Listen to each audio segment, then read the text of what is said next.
this edition of ClubCast. So the last time, not the last time, but the time before that, Mitch said that I didn't have enough energy. I'm not going to say it upset me at all. But then when we did the following ClubCast, he decided to show my lack of energy. So I'm going to try my hardest to just have more energy than I've had. You gotta be on your toes. I gotta be on my toes. I'm gonna tell you. Oh, by the way, my name is Will Armstead. I'm the CEO of Boys and Girls Clubs, and this is Melanie Wiles, the Chief Operating Officer of Boys and Girls Clubs. And so we have a lot of stuff that we're gonna discuss. We're gonna take about 20 minutes today. And first of all, where we are setting today is at the Mid-Florida Event Center. And the relationship that we have with the city of Port St. Lucie has just been, what's the word? Just phenomenal. You know, there's a bunch of words we could use, but the thing that's been amazing is we've been able to work in concert with the community, with government officials, law enforcement.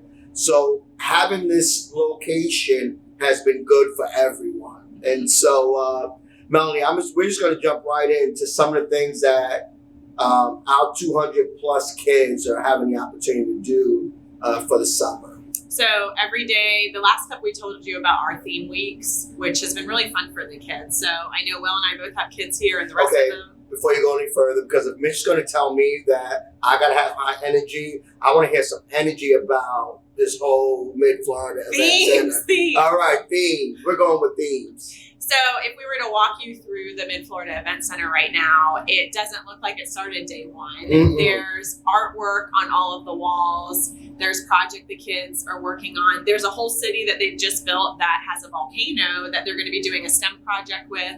The kids design their own buildings. There's a Starbucks in there. Yeah. There's a church. There's a hotel. So what we've been able to engage the kids in is the educational enrichment, yes. But we're making it really fun for them. They're able to go outside and play and do the sports and fitness pieces where they're safely distanced, of course. Yep. But we're doing it in innovative ways, and they love the theme weeks. And this week is Hollywood. Yes. So we just had the red carpet that we walked, and the kids are wearing necklaces today and doing some special features. So they're enjoying themselves. They are. I know your kids go, your two boys are part of this. My two boys are a part of this. And I ask every day because I want to know. I want to know how much fun are you having? And they're just every day, it's like, I know they're having fun because they're bringing a bunch of stuff home. Mm-hmm. And it's just very creative how the staff has just come together and using their own creative juices in all of the 20 locations within the event center, which is pretty cool to see. But I want to go back to that whole, that city that's being built by the kids. With AJ's group. Well, what's so funny about it is the kids are building the city, and we cannot underestimate the power of our young people. These kids are ranging from, I don't know, this is like a 7 or 8-year-old group. And I mean, like you said, they have a Starbucks, they have churches, they created some other little buildings, and it's a pretty big project. But the funny thing is that the girls are really making this thing look really pretty, and the boys are like, I can't wait to get this volcano going. Yeah. And so I'm thinking there's going to be some excitement when it's done, but I also think there's going to be a lot of tears too to see that this is an actual city the kids put together. And it's multiple eruptions. So it's crazy. There's going to be several different STEM activities. But what I really love about that room with the volcano is that we've been able to put in our emotional intelligence piece. So yes. If you walk in there, on the door you see they're the wolves. That's their animal theme for their room. So they have the wolf pack rules. And as a group, those kids came up with, this is what the rules are for us as a group, and this is what we're going to abide by, and this is the standard that we're going to hold each other to, which is awesome. And then they have the wolf pledge. So that was just really just another level to be able to work with kids. They feel a sense of togetherness. They feel a sense of belonging, and that's really what we want to provide as a Boys and Girls Club. Yeah, I mean, I'm going to shift a little bit because there's so much going on in our country, in our communities. And when you talk about togetherness, we have club directors that are from different clubs throughout the county. They all have to work together. And to see how they're working together, how they're using each other's resources to make it the best for everyone in the room is pretty remarkable. You know, I have been so impressed through all of what has been going on with social injustice and some other things that are happening in our country. But to come and see that we do a good job at making sure that everybody's included in our business and what we do, right? We're in the kid business. And so I feel very comfortable as a Boys and Girls Clubs that we have young, older, Black, white, Spanish. Just we have a melting pot of employees, but even better than that, we have a melting pot of kids. And so our kids come from all walks at our clubs. No one's excluded. And the cool thing I like to see is we actually learn from the kids to know that we have to include some other measures, some other things to make sure everyone feels inclusive and at the Boys and Girls Club. So I didn't want to get all serious, but that's important to me is that it's not a once and done thing, but we have to continuously look at how can we make sure everybody in our organization is comfortable. So I'm wearing this button today. It says, always, once a club kid, always a club kid. Yes. And this is an alumni pin, and we'll go into our graduation shortly. But talking to Boys and Girls Club of America alumni in general, it doesn't matter what age they are in the 100+ history of Boys and Girls Club of America. Every story that you hear about what their experience was as a child, you hear this theme of the club was the great equalizer. Right. And it didn't matter what neighborhood you came from or what kids you met there. It just, there's all of these refreshing stories of kids can be kids can be friends with each other, kids can be taken out of their comfort zone and just become a new person. And that's what I love about Boys and Girls Club and hearing those stories. And that's what we're still providing for hundreds of kids and thousands of kids here in our community. Yeah, it's amazing. Well, I'm very thankful for the leaders, of the organization. Mainly I look at like our club directors because our club directors really are the backbone of what happens in every club. And if you don't hire the right club director, things can go awry. And so I've seen just some great things out of the fact that we interview and we make sure that people are level 2 background check just to ensure that the people we're bringing in are going to be people who are going to help benefit the movement and that we're going to help in the community as a whole. So there's so much more we can talk about. I want to just talk about a little bit about a care bag because when you think about community Boys and Girls Clubs, you think about other agencies. We just recently did a project with them, and it was an amazing project that allowed our families, our kids to be a part of giving back to others. And if you want to share a little bit about that, because I thought it was an amazing project. So we had a collaboration with CareBag's Happy Bottoms program. And what we chose to do is engage our parents. So they actually donated, instead of having to pay their fee for the week for summer, they donated diapers and wipes instead. And we just literally loaded up the van for CareBag, and we could barely fit everything because it was thousands and thousands of diapers, thousands and thousands of wipes. And Roxy was sharing with us, you don't even realize that some moms are coming home from the hospital and they literally don't have those resources right off the get-go because they're going through so many diapers and what that means for a new family. So especially right now in this time where people aren't so connected, they may not have their parents around them because they have to be really careful with the babies. I just think having that extra layer where our Boys and Girls Club, our parents were engaged in giving back, giving them those diapers, giving them that sense of comfort when they really need it the most right now. So we were really proud of our staff. You'll see a picture, they're stacked high. And, we're very proud and excited for what we can do next with CareBag. Well, as we go into the second half of our discussion about our community, I want to segue into the folks that allow us to do things that we do every day, whether it's Children's Services Council, United Way, foundations. But specifically throughout all this, we've had lots of people come alongside us that has allowed us to do some of the things that we're going to talk about. So we're going to share a brief video with you guys. We'll be back shortly. Boys and Girls Clubs are providing millions of meals to communities, childcare to first responders, and virtual programming. We're doing whatever it takes to help families get through this crisis, but we can't do this alone.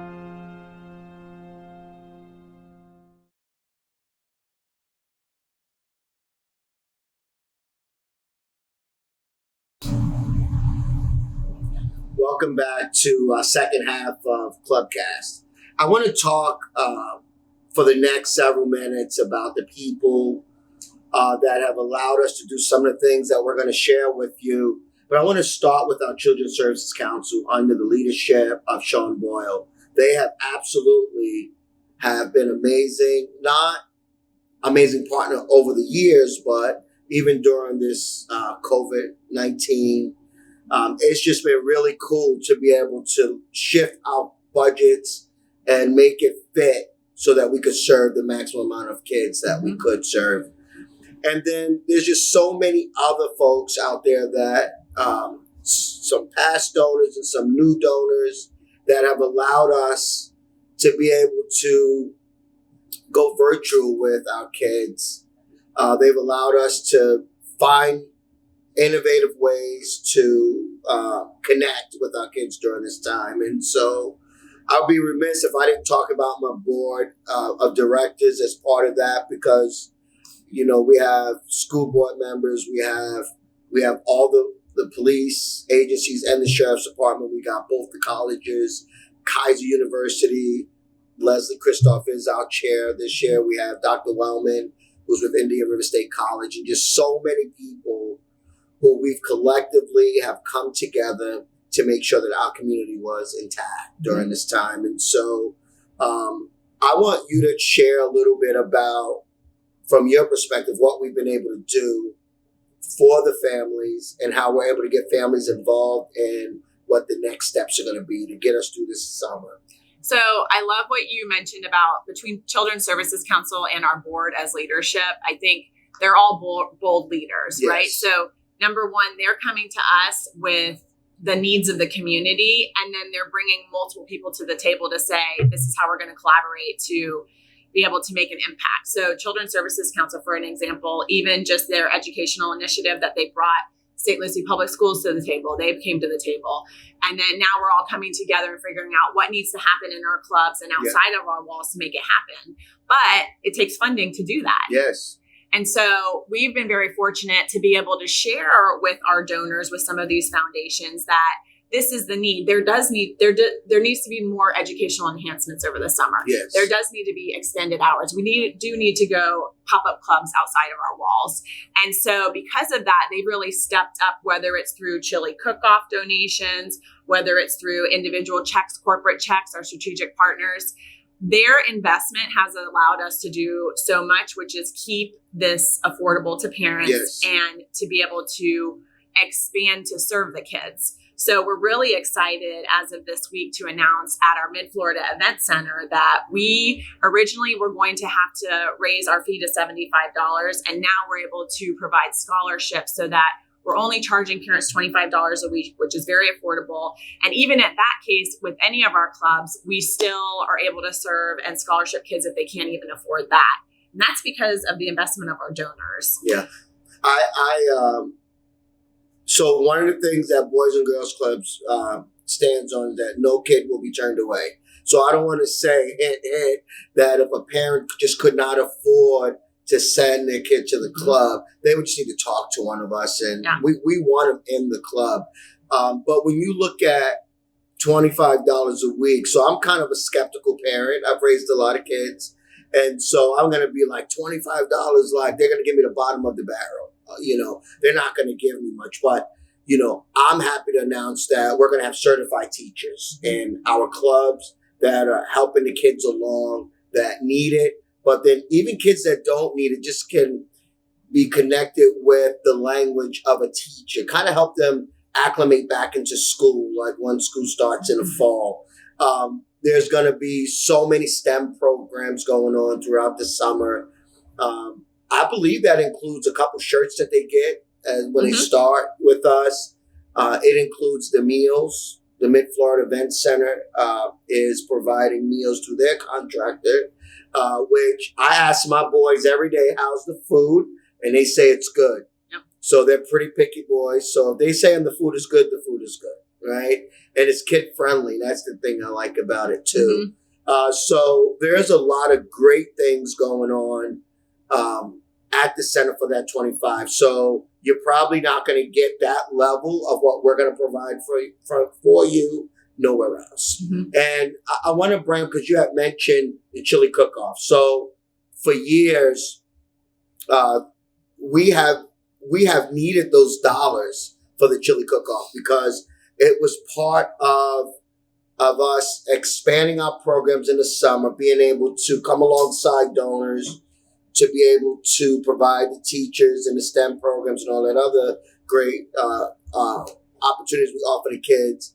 And in this new environment, we know people get nervous about how are they going to pull off this chili cook-off. And so under the leadership of our new Vice President of Development, Jack Barrett, we're working on opportunities to make sure that it's in a safe environment, which is very important. It's important to us. And I'm not going to call them, social distancing detectives, but we have people all around all the time making sure that our kids are safe. People have their mask on when they're with kids and they're not in the right distance. And so we're going to continue to do that with Chili Cook-Off. Now, I believe there's a virtual piece of it. Yeah, so all of our teams this year, they're fundraising virtually. But what's really cool is that you can be a team. And the only way that you even need to participate if you want to is just online. So if you visit our website, there's actually a link you can click on there. You can view all the teams. They're all competing against each other. They all have made a pledge for a certain amount. So whether I'm an individual, I can be a team. Whether I'm a corporation, I can be a team. So we're really enticing everybody to participate in the chili that way. You can do it on social media. You can send things out via email. We made it very simple for you. And that's the road we're going this year. We want to support our businesses to be able to give back, to be able to provide those opportunities for our kids in the safest way possible. And then on July 11th, we're really just having a culminating event to say thank you to the teams. It's not going to be the big blowout that it always was with thousands and thousands of people, because we can't do that right now. But that's not to say we're not going to thank them virtually. So stay tuned. It's going to be really fun regardless. And we still are so thankful for everyone that signed up and that's participating in that. Yeah, when we look at the chili cook-off, I want all of our participants, our donors, to realize that that's a fun event, but the impact that you have on getting the kids in a safe environment is what it really is about. So we want you to have fun. We want you to make your beanless chilies. We want you to do that kind of thing. But it's more important that we want your heart in this more than, man, I'm not going to be able to compete and make my best chili. Now, I've had some chilies at the chili cook-off, and some have been really, really good. And then some have been kind of questionable, meaning that it was really, really good, but it was kind of questionable. I think one of those chilies were mine. So, but really, just to kind of make it a little lighthearted, it really is about providing an opportunity so that kids can come to a place that's going to help them live a healthy lifestyle, be on track for graduation, and build good character and citizenship. That's really what your funding is going to do. And I know we have a goal of $100,000 for this chili cook-off. We need that $100,000 so we can continue to provide services today. And as we're going into the recovery phase, that we're going to be able to do this in the future. And the more the community comes alongside the Boys and Girls Clubs, the more we could do for our community. So, and for those team members, don't underestimate what your role is in this. This past week, we celebrated our Youth of the Year, Amy De Los Santos, and her mother came up to me and pulled me aside and said, "You don't understand how much your club changed our life." And I know Amy said she may not be here today if it wasn't for the club, and how the staff stepped in and her weakest moment when she was suffering the most, to be able to show her the light. So just remember, whether it's an online fundraiser, you're selling a bowl of chili online, whatever that looks like, that really is going to transform into saving a child's life. And it's hard to see that sometimes, but use Amy as your example. She is on our social media. You can see that. I mean, years ago, she was with us. So everyone that's donating to that, it literally goes directly to a child, and that can change something for them. That's awesome. And so we have to wrap this segment of ClubCast up, but there's so much more that Melanie and I would like to talk about, and we may need to come back and do another ClubCast in a few days or so, because there is some amazing things going on.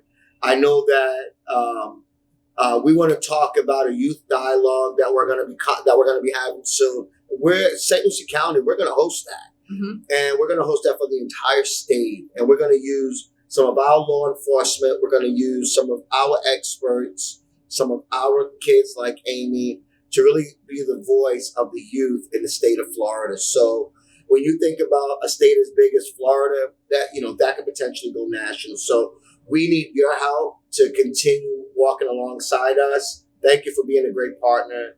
We'll see you next time.